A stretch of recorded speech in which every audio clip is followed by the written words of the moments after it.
오늘 우리 계신 하나님 말씀은 사도행전 15장 1절부터 11절까지 말씀입니다. 한 절씩 교독하겠습니다. 유대에서 몇몇 사람들이 안디옥으로 내려와 형제들을 가르쳤는데 모세가 가르친 관례에 따라 할례를 받지 않는다면 구원을 받지 못한다라고 했습니다. 이 말로 인해 바울과 바나바는 그들과 적지 않은 충돌과 논쟁을 벌였습니다. 그래서 안디옥 교회는 바울과 바나바를 세워 몇몇 신자들과 함께 예루살렘으로 보냈습니다. 사도들과 장로들은 이 문제를 어떻게 생각하는지 알아보려는 것이었습니다. 교회의 전송을 받고 여행을 떠난 그들은 가는 길에 페니키아와 사마리아 지방을 거치면서 이방 사람들이 어떻게 개종하게 됐는지를 전했습니다. 이 소식은 모든 형제들을 무척 기쁘게 했습니다. 그들은 예루살렘에 도착해 교회와 사도들과 장로들에게 환영을 받았습니다. 그러고 난 후 하나님께서 자신들을 통해 하신 모든 일을 그들에게 보고했습니다. 그때 바리새파에 속해 있다 신자가 된 몇몇 사람들이 일어나 말했습니다. 이방 사람들이 할례를 받고 모세의 율법을 지키도록 해야 합니다. 사도들과 장로들이 이 문제를 논의하려고 함께 모였습니다. 오랜 시간 동안 토론한 끝에 베드로가 일어나 그들에게 말했습니다. 형제들이여, 여러분도 알다시피 얼마 전에 하나님께서 여러분 가운데서 나를 선택해 이방 사람들도 내 입술을 통해 복음의 말씀을 듣고 믿게 하셨습니다. 그 마음을 아신 하나님께서는 우리에게 하셨던 것처럼 이방 사람들에게도 성령을 주셔서 그들을 인정하셨습니다. 하나님께서는 그 마음을 믿음으로 깨끗하게 하셔서 우리와 그들 사이에 차별을 두지 않으신 것입니다.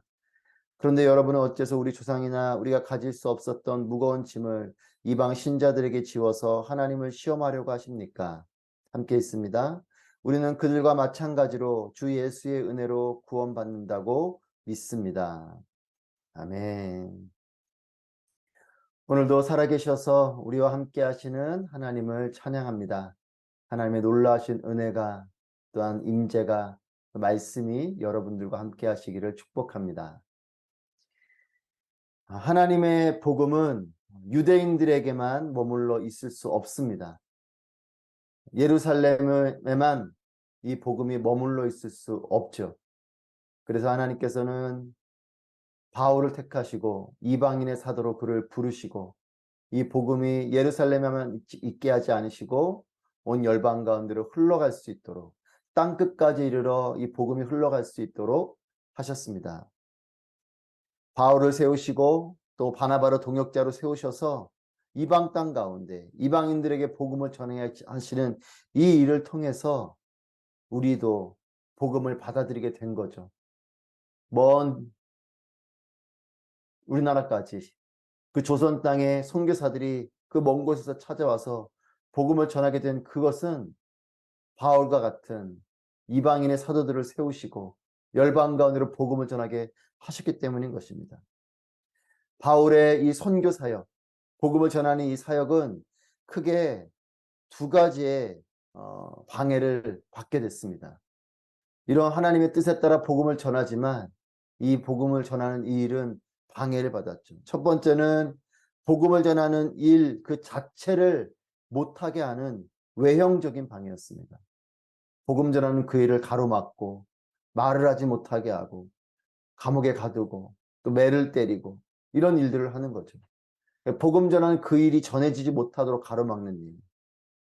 그리고 또 하나의 큰 도전은 무엇이냐면 방해는 무엇이냐면 복음을 전하는 것을 방해하는 것은 아니지만 이 복음의 내용을 흐트러뜨려서 거짓 복음이 전해지도록 하는 것이었어요. 대표적인 것이 율법주의자들이 들어와서 믿음으로도 구원을 받지만 행위로도 구원을 받아야 된다라고 말한 것이죠. 이런 사람들은 교회 안으로 들어옵니다. 그래서 내적인 방해를 하는 것이죠. 복음의 내용 자체를 흔드는 것이에요. 여러분, 이것은 사실 더 위험한 것입니다. 복음을 전하는 것을 방해하는 행위적인 방해보다 더 무서운 것은 무엇이냐면 복음의 내용이 변질되는 것이죠. 이 변질되어진 복음을 가지고 또 그것을 자기도 믿고 그것을 전하게 될 때 이것이 더 위험한 것입니다. 길이 막혔다고 한다면 이 막힌 길이야 또 열고 가면 되지만 길 자체가 사라지는 것은 더 위기이고 위험한 것이죠. 복음이 가로막히는 것보다 더 위험한 것은 복음이 변질되는 것입니다. 바울이 그래서 갈라디아에서도 그렇고 이 전도 여행을 하면서 또 자신이 방문했던 교회들에게 편지를 쓰면서 강력하게 또 엄격하게 다뤘던 것이 무엇이냐면 이 거짓 교사들, 이 거짓 복음에 대한 것이었습니다. 여러분, 본질을 잃지 않는 삶이 되시길 축복합니다. 내가 무언가를 열심히 하고 있습니까? 귀한 일이죠. 하지만 본질을 잃어버린, 방향을 잃어버린 그 내용이 잘못되어진 것으로 열심을 내는 것은 그것은 위험한 일입니다. 복음도 마찬가지입니다. 여러분, 우리가 경건의 모양보다 더 중요한 것은 경건의 능력이죠. 우리가 아무리 예배를 드리는 행위를 해도 그 예배를 드리는 우리의 중심과 본질이 흐트려져 있다면 그건 문제인 것이에요. 여러분, 우리의 신앙을 다시 한번 돌아보기를 원합니다. 나는 겉모양은 있지만 내용이 달라져 있지는 않은가? 중심이 달라져 있지는 않은가? 그리고 하나님께서 말씀하시는 그 원칙과 방법으로부터 벗어나 있지는 않은가? 또한 그 잘못된 것을 나도 믿고 있고 또 그렇게 전하고 있지는 않은가? 여러분, 그렇기 때문에 그런 면에서 말씀이 중요한 것입니다. 말씀을 통해서 하나님의 기준을 찾고 다시 흐트러진 것들을 하나님의 기준에 따라서 올곧게 하는 것. 이것이 너무나 중요한 것이죠. 1절 말씀입니다. 유대에서 몇몇 사람들이 안디옥으로 내려와 형제들을 가르쳤는데 모세가 가르친 관례에 따라 할례를 받지 않는다면 구원을 받지 못한다라고 했습니다. 예수 그리스도를 믿는 믿음으로 구원을 받지만 그 믿음뿐만 아니라 모세의 율법을 지키고 할례를 받아야 한다라고 하는, 그래서 믿음 플러스 율법을 강조하는 이런 율법주의자들이 안디옥 교회로 들어왔습니다. 안디옥 교회에 들어온 이와 같이 본질을 흐트러뜨리는 사람들. 여러분, 구원은 무엇입니까? 구원은 예수 그리스도의 십자가의 피 흘리심, 그리고 부활하심으로, 그리고 이것을 믿는 믿음으로 구원받게 되는 것이죠. 행위로 구원받는 것이 아닙니다. 할례를 받고 율법을 행하는 것으로 구원받는 것이 아니에요. 구원은 전적인 하나님의 은혜요, 십자가의 피 흘리심을 통해서 내 죄가 사하여주고 또 부활하심으로 영원한 생명이 주어졌다. 그리고 이것은 나를 향한 하나님의 사랑이요, 나를 향한 하나님의 구원이다 라는 것을 믿는 것, 즉 십자가의 피 흘리심과 부활하심 가운데 내가 구원받는 능력이 거기에 있다라는 것을 믿는 이 믿음이 나를 구원하는 것이죠. 내가 율법을 지키기 때문에, 할례를 받았기 때문에가 내가 구원받는 것이 아닙니다. 그래서 율법주의적인 이 구원론자들이 들어와서 충돌을 일으키고 논쟁을 일으키게 됩니다. 그래서 결국은 이 일을 가지고 예루살렘에 있는 사도들과 장로들을 찾아가서 이 일에 대해서 함께 논의하기 위해 이들이 가게 됩니다. 3절 4절 말씀입니다. 교회 전송을 받고 여행을 떠난 그들은 가는 길에 페니키아와 사마리아 지방을 거치면서 이방 사람들이 어떻게 개종하게 됐는지를 전했습니다. 이 소식은 모든 형제들을 무척 기쁘게 했습니다. 그들은 예루살렘에 도착해 교회와 사도들과 장로들에게 환영을 받았습니다. 그러고 난 후 하나님께서 자신들을 통해 하신 모든 일을 그들에게 보고했습니다. 복음의 내적인 위기가 찾아왔습니다. 안디옥 교회 안에는 율법을 통해서 구원을 받아야 된다라고 하는 율법주의자들을 통해 이 복음이 도전을 받고 있는 상황입니다. 그래서 이 일로 이들이 예루살렘으로 내려가게 됩니다. 그런데 예루살렘으로 가는 그 길 가운데 그들이 페니키아와 사마리아 지방을 거치면서 이방 사람들이 개종하게 된 그 일을 또한 전하게 됩니다. 그리고 이 일로 형제들이 무척 기뻐하는 이런 것을 기록하고 있습니다. 복음의 내적으로 위기를 겪고 있지만 이 복음은 여전히 놀라운 능력으로 퍼져가고 있습니다. 여러분, 내가 볼 때는 위기의 상황이지만 이 위기의 상황에서도 하나님은 놀라운 하나님의 일을 하고 계신 것입니다. 복음이 도전받고 있지만 복음은 여전히 능력이 있어서 사람들을 변화시키고 구원하고 있는 것이죠. 이방에 있는 사람들에게, 페니키아에 있는 사마리아에 있는 사람들을 변화시키고 있습니다. 사랑하는 여러분, 우리의 삶에도 마찬가지입니다. 우리의 삶에 위기가 오지만 그 위기의 그 자리를 통해서 하나님은 또한 하나님의 일을 하고 계신 것이에요. 하나님 위기의 한가운데서 놀라운 일을 행하시는 분이신 줄 믿습니다. 위기를 겪고 있는 복음이 또한 능력을 발휘해서 구원하고 있는 이런 놀라운 일들이 펼쳐지고 있습니다. 5절입니다. 그때 바리새파에 속해 있다 신자가 된 몇몇 사람들이 일어나 말했습니다. 이방 사람들이 할례를 받고 모세의 율법을 지키도록 해야 합니다. 그들이 바리새파였지만 예수님을 구주로 믿게 된 그리스도인들, 그러니까 원래는 바리새파 사람들이었죠. 근데 이제 예수님을 믿게 됐습니다. 하지만 그들의 주장에는 믿음을 가졌음에도 할례와 율법도 함께 필요하다고 주장을 합니다. 사랑하는 여러분, 믿음을 내 경험, 내 기준, 내 판단, 내 철학, 또 내 기분에 따라서 규정하는 사람들이 있어요. 여러분, 신앙생활도 이렇게 하는 경우들이 있습니다. 내가 기준이 될 때가 있죠.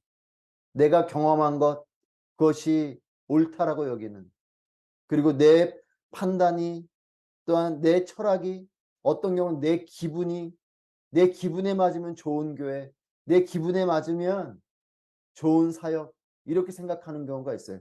그렇지 않죠. 하나님이 어떻게 말씀하시는가, 하나님의 기준이 무엇인가, 하나님의 뜻이 무엇인가가 기준이 돼야 되는데, 이 바리새파였었던 사람들은 그 바리새파적인 것들이 여전히 남아있는 것이, 그 율법을 강조하고 있습니다. 믿음을 가지고 구원받은 이 구원받은 자들임에도 불구하고 여전히 율법적인, 여러분 한국교회도 그렇습니다. 유교적인 백그라운드가 남아있어요. 권위적인 것들이 남아있고, 또 그런 샤머니즘적인 주술적인 것들이 은연중에 깔려 있습니다. 기복적인 것들, 비나이다 했었던 그런 그 모습들이 남아있어요. 여러분, 믿음은 내용이 중요한 것입니다. 믿는 행위보다 더 중요한 것은 믿음의 내용이에요.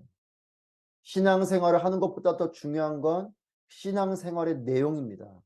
사역을 하는 것보다 더 중요한 것은 사역을 하는 내용입니다. 중심이죠.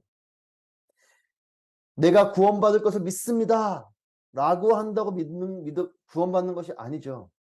그건 나의 확신일 뿐이요, 나를 구원하는 것은 그 믿음의 내용입니다. 무엇이 나를 구원합니까? 예수 그리스도의 십자가의 피 흘리심과 부활하심, 이것이 나를 구원하는 능력이 있는 것이에요. 이것을 믿는 것이 나를 구원하는 거지, 내가 구원받습니다, 나는 복받습니다, 믿습니다 외친다고 그것이 믿음이 아닙니다. 믿음의 내용이 중요한 거죠. 그러니 이렇게 율법주의의 백그라운드가 있는 사람들은 이것을 강조하는 거죠. 믿음도 중요하고 율법도 지켜야 된다라고 그들은 믿는 거예요. 할례도 받아야 된다라고 그들은 믿는 겁니다. 믿음의 내용이 다 잘못되어져 있죠. 여러분, 십자가와 부활, 이것이 나를 구원하는 것이요, 이것은 나의 공로가 아니죠. 내 행위, 내가 할례를 받았기 때문에, 내가 율법을 지켰기 때문에 나의 공로로 받는 것이 아니요, 전적인 하나님의 은혜입니다. 나를 사랑하셔서, 우리가 아직 죄인 되었을 때에 나를 사랑하셔서 십자가를 져주시고, 그 내 죄를 씻어주시고 부활하심으로 영원한 생명을 주신 하나님의 전적인 은혜입니다. 여러분, 그래서 할례나 율법을 지키는 것으로 내가 구원받을 길이 없죠. 온전히 하나님의 은혜. 그래서 이 은혜를 받아들이면 되는 것이, 선물을 주신 그 선물을 받으면 됩니다. 감사합니다. 그리고 내가 이것이 나를 향한 하나님의 은혜요 선물이지 믿습니다 하고 그것을 받으면 되는 것이에요. 여러분, 이와 같은 일들 앞에 이 예루살렘 교회 지도자들의 토론이 깊어지기 시작합니다.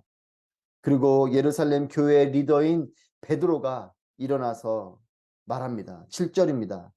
오랜 시간 동안 토론한 끝에 베드로가 일어나 그들에게 말했습니다. 형제들이여, 여러분도 알다시피 얼마 전에 하나님께서 여러분 가운데서 나를 선택해 이방 사람들도 내 입술을 통해 복음의 말씀을 듣고 믿게 하셨습니다. 얼마 전 자신이 경험한 이방 사람들이 믿고 구원 받았던 사건을 말하면서 또 그들에게도 성령의 세례가 있었음을 베드로가 일어나 말합니다. 그러면서 베드로의 고백입니다. 9절입니다. 하나님께서는 그 마음을 믿음으로 깨끗하게 하셔서 우리와 그들 사이에 차별을 두지 않으신 것입니다. 우리뿐만 아니라 율법의 백그라운드가 있는 우리 유대인들뿐만 아니라 이방인들에게도 복음을 주셨고 또 그들에게도 성령의 세례를 주셨다.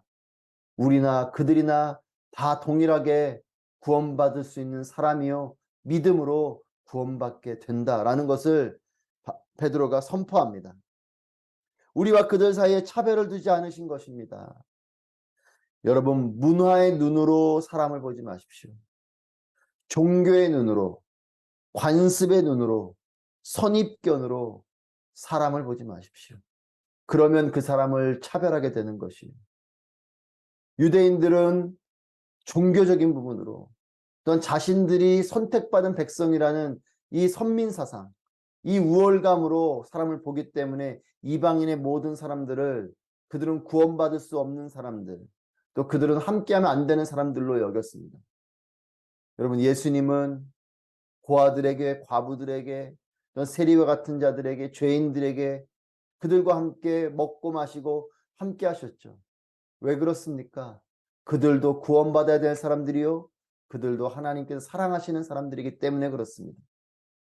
여러분, 내 마음 가운데는 어떤 분들은 나를 그렇게 여기는 사람들이 있어요. 나를 그렇게 가치 없는 사람으로, 나를 그렇게 폄하하는 사람으로 그렇게 여기는 경우가 있습니다. 그렇지 않습니다. 하나님의 사랑은 모두를 사랑하는 사람이요, 나를 향한 사랑인 것입니다. 십자가를 지신 것은 누구를 위한 것입니까? 나를 위한 것입니다. 부활하신 것은 누구를 위한 것입니까? 나를 위한 것입니다. 오병이어의 기적이 일어난 그 사건에 있는 사람들은 그 믿음을 가졌어야 되는 것이에요. 오병이어의 사건은 우리를 위한 사건뿐만 아니라 나를 위한 사건이다. 십자가의 사건은 온 인류를 위한 사건이 뿐만 아니라 나를 위한 사건이다. 하나님의 사랑은 온 인류를 위한 것이 뿐만 아니라 나를 위한 것이다. 여러분, 이것이 온전한 믿음인 것입니다. 여러분, 사람은 하나님의 눈으로 봐야 되는 것이에요. 나도 하나님의 눈으로 봐야 되고, 내 가족도 하나님의 눈으로 봐야 되고, 내 이웃도 하나님의 눈으로 봐야 하는 것입니다. 하나님께서 말씀하시고 예수님께서 몸소 보여주신 기준과 방법으로 사람을 대하십시오. 그리고 나를 대하십시오. 내 눈으로 나를 보지 마시고 하나님의 눈으로 나를 보고, 또한 내 눈으로 사람을 보지 마시고 하나님의 눈으로 사람을 보십시오. 차별이 사라질 것이고 진정한 사랑이 펼쳐질 것입니다. 진정한 소망이 펼쳐질 것이요, 구원의 놀라운 감격과 은혜가 있을 것입니다. 10절 11절 말씀에 그런데 여러분은 어째서 우리 조상이나 우리가 질 수 없었던 무거운 짐을 이방 신자들에게 지워서 하나님을 시험하려고 하십니까? 우리는 그들과 마찬가지로 주 예수의 은혜로 구원받는다고 믿습니다. 무거운 짐을 이방 사람들에게 지워서 하나님을 시험하려고 하십니까? 온전한 복음이 선포됐지만 율법으로도 구원을 받아야 된다라는 이 거짓 복음을 가져오는 사람들, 무거운 짐을, 괜한 짐을 지우는 거죠. 때로는 괜한 시비와 문제를 일으키는 것이 사람입니다. 여러분, 때로는 나의 열심이, 나의 어떤 그 기준이 괜한 짐을 지우게 하는 경우가 있어요. 모두가 주 예수의 은혜가 필요하고 하나님 앞에 동등한 자들인 것임을 다시 한 번 더 하나님의 눈을 가지고 봐야 할 것입니다. 사랑하는 여러분, 나를 사랑하셔서 친히 죽어주시고 또 부활하심으로 영원한 생명을 주신 이 하나님의 은혜를 온전히 바라보게 되시기를 축복합니다. 그리고 나를 향한 하나님의 사랑의 눈으로 나를 다시금 바라보고 또 내 주변의 가족과 이웃들을 바라보는 그런 풍성한 은혜의 삶이 되시기를 축복합니다. 예수 그리스도의 십자가 위에 구원이 있습니다. 그리고 이 구원은 하나님의 사랑으로 펼쳐졌습니다. 그리고 이 사랑은 나를 향한 하나님의 사랑입니다. 그리고 온 인류를 향한, 우리 모두를 향한 동등한 사랑이요 평등한 사랑인 것입니다. 이 놀라운 사랑의 은혜와 축복이 우리에게 또 우리 주변에게 충만하게 되기를 주님의 이름으로 축복합니다.